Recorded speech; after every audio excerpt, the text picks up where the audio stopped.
ঝালকাঠির রাজাপুরে প্রাথমিক বিদ্যালয়ের শিক্ষার্থীদের খেলাধুলায় উৎসাহিত করতে 4টি সরকারি প্রাথমিক বিদ্যালয়ে ক্রীড়া সামগ্রী বিতরণ করা হয়েছে। পাশাপাশি অসচ্ছল শিক্ষার্থীদের হাতে তুলে দেওয়া হয়েছে প্রয়োজনীয় শিক্ষা উপকরণ।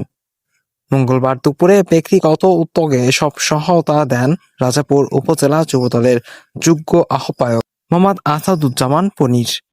4টি বিদ্যালয়ের প্রধান শিক্ষকদের হাতে badminton racket, net, shuttlecock, football, handball, carrom board সহ বিভিন্ন ক্রীড়া সামগ্রী তুলে দেওয়া হয়। এছাড়া বিদ্যালয় কর্তৃপক্ষের কাছে থেকে তথ্য নিয়ে নির্বাচিত অসচ্ছল শিক্ষার্থীদের মধ্যে ফাইল, খাতা, কলম, পেন্সিল, জ্যামিতি বক্স সহ প্রয়োজনীয় শিক্ষা উপকরণ বিতরণ করা হয়।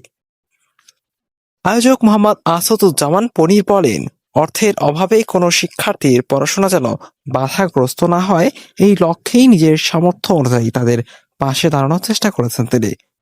অনেক শিক্ষার্থী আছে এবং আমি যা চলাফেরার সময় দেখতে পাই শিক্ষার্থীদের ভিতরে তাদের ক্রিয়ার মনোভাব আছে, তাই তাদের আমার সেই চিন্তাধারা থেকে আমি তাদের কিছু ক্রিয়া সামগ্রী সরকারের কাছ থেকে স্কুলে দান করি এবং স্কুলের মেধাবী শিক্ষার্থী আছে যারা অসহায় অসচ্ছল তাদের জন্য কিছু শিক্ষা উপকরণ বিতরণ করা হয় এবং আমি চেষ্টা করব ভবিষ্যতে আমার গালদহ ইউনিয়নের প্রত্যেকটা স্কুলে যারা মেধাবী অসচ্ছল শিক্ষার্থী আছে তাদেরকে জানি আমি এইভাবে ধারাবাহিকভাবে এই শিক্ষা উপকরণ বিতরণ করতে পারি এবং সকল স্কুলেই আমি পর্যায়ক্রমে সরকারের কাছ থেকে ক্রীড়া পরিদপ্তর থেকে ক্রীড়ার সামগ্রী এনে প্রত্যেক স্কুলে ক্রীড়ার উপযোগী একটা ব্যবস্থা করার আপ্রাণ চেষ্টা চালাবো। বিদ্যালয়ের সংশ্লিষ্টরা জানান, নতুন ক্রীড়া সামগ্রী পেয়ে শিক্ষার্থীদের খেলাধুলার সুযোগ বাড়বে।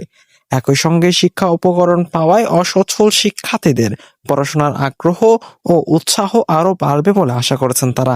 প্রায় 130 জন শিক্ষার্থী আছে। আমাদের বিদ্যালয়ের খেলার মাঠ আছে, কিন্তু খেলার মাঠ বাচ্চাদের খেলাধুলার জন্য উপযোগী নয়। মাঠটা বালু এবং মাটি দ্বারা ভরাটের খুব প্রয়োজন। বর্তমান সরকারের কাছ থেকে আমরা খেলার কিছু সামগ্রী পেয়েছি, এজন্য বর্তমান সরকারকে ধন্যবাদ।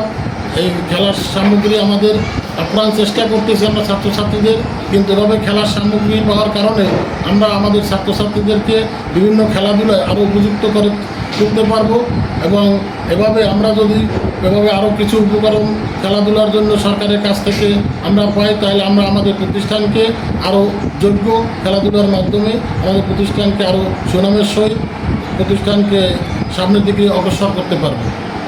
শিক্ষার পাশাপাশি খেলাধুলার সুযোগ নিশ্চিত করতে আমার উদ্যোগকে ইতিবাচক হিসেবে দেখছেন স্থানীয়রা। আব্দুল আল জাকারিয়া, ডেস্ক নিউজ, চেকপোস্ট।